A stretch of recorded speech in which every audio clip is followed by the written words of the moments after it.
In the then and now history of Hollywood, there are two faces that represent the ultimate survivor: Charles Bronson and Anthony Quinn.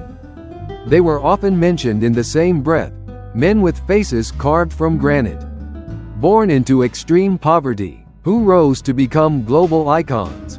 But while Charles Bronson was famous for his silence and his devotion to one great love, Anthony Quinn was the exact opposite. If Bronson was a stone wall, Quinn was a wildfire. His life wasn't just defined by his movies, but by a chaotic, scandalous, and passionate search for love that spanned 3 marriages and 3 distinct eras of his life. To understand Anthony Quinn, then and now, you have to look past the Oscars and into the heart of a man who was terrified of being alone. The Bronson Connection. Why Quinn broke his silence. For decades, Quinn refused to speak about Bronson. Why? Because they were mirror images of each other. Both started as, then, figures of extreme poverty, Bronson in the coal mines, Quinn shining shoes in the slums. Quinn later revealed that he respected Bronson because he understood that Bronson's famous stoicism was armor. But here lies the difference that defined their lives. Bronson used that armor to protect his privacy and his marriage. Quinn, however, shattered his own armor. He needed noise, he needed adoration, and most of all, he needed women. This hunger led him down a path of 3 marriages that shocked Hollywood. Marriage 1. The Hollywood royalty, Katherine DeMille. The year was 1937. Anthony Quinn was a 22-year-old nobody, a handsome, bad boy from the streets. He did the unthinkable. He married Katherine DeMille. Katherine wasn't just any actress, she was the adopted daughter of Cecil B. DeMille, Hollywood's most powerful director. The drama started immediately. Cecil B. DeMille hated Quinn, believing he was a Mexican fortune hunter chasing his daughter's money. To prove him wrong, the young Quinn refused any financial help, forcing the couple to live in a small, cheap apartment despite Katherine's wealth. It was a time of pride and struggle. But the marriage was doomed by a nightmare that haunted Quinn forever. In 1941, their firstborn son, Christopher, wandered onto the property of comedian W.C. Fields and drowned in the Lily Pond. This tragedy broke something inside Quinn. He couldn't handle the silence of grief, unable to face his wife's sorrow. The then version of Quinn turned to infidelity as a painkiller. He sought comfort in the arms of countless women, from icons like Rita Hayworth to anonymous extras. Katherine stayed for nearly 30 years, preserving the image of a perfect family, until the humiliation became too public to ignore.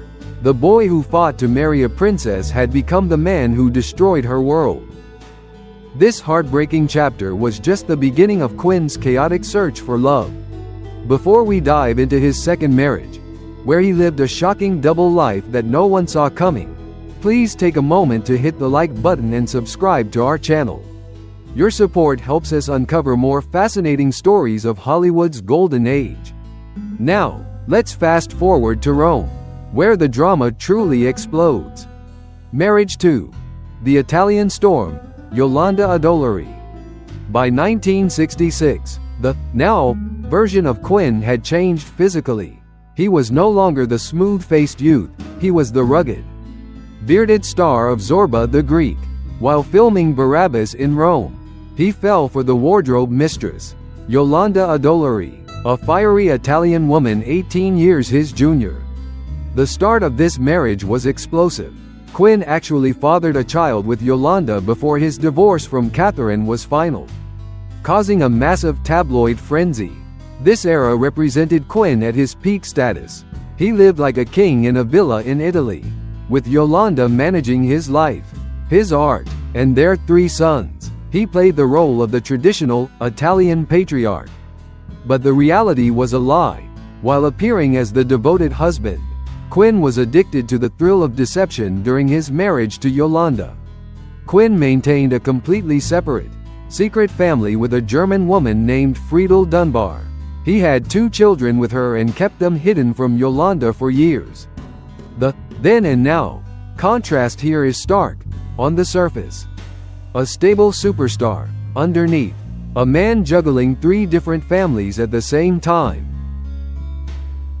It seems almost impossible to keep such a huge secret for so long. What do you think about Quinn's double life? Do you see him as a passionate romantic or just a selfish deceiver?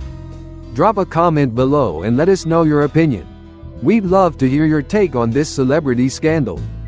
But if you think this is shocking, wait until you see who he married next. A woman young enough to be his granddaughter. Marriage 3. The ultimate, then and now, shock. Katherine Benvin. The final chapter of his love life is the most explosive. In the 1990s, Anthony Quinn did something that stunned the world. At the age of 80, when Charles Bronson was living in quiet retirement, Quinn blew up his life again. The woman was Katherine Benvin, his personal secretary. But the betrayal went deeper. Benvin was a woman his wife Iolanda knew and trusted. When Iolanda discovered that her 80-year-old husband had fathered a child with the secretary, she didn't just file for divorce, she went to war. The divorce was bitter, with accusations of abuse and volatile arguments. The scandal was immense. Benvin was 48 years younger than him, young enough to be his granddaughter. But look at the, now, images from this period.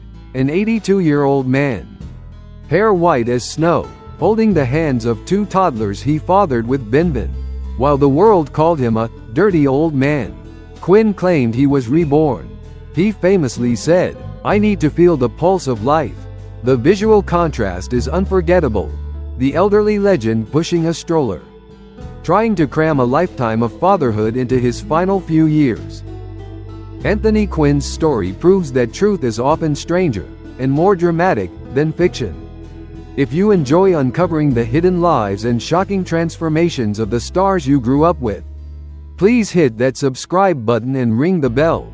We are dedicated to bringing you the best, then and now, stories from Hollywood's golden age, and you won't want to miss who we feature next. Anthony Quinn died in 2001. Leaving behind a tangled web of 13 children and a legacy of broken hearts. When we compare him to Charles Bronson one last time, the distinction is clear. Bronson died with his secrets kept safe, a fortress until the end. Quinn died having lived his life out loud, smashing through every rule of society. From the young hustler marrying Hollywood royalty to the 80-year-old artist starting a nursery, Anthony Quinn's life was a testament to a man who refused to fade away. He was a man who burned bridges just to see the fire, proving that for him, peace was never an option, only passion mattered.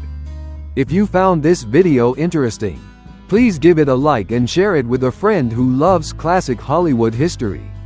Your support helps us keep the legends alive. Thanks for watching, and I'll see you in the next video.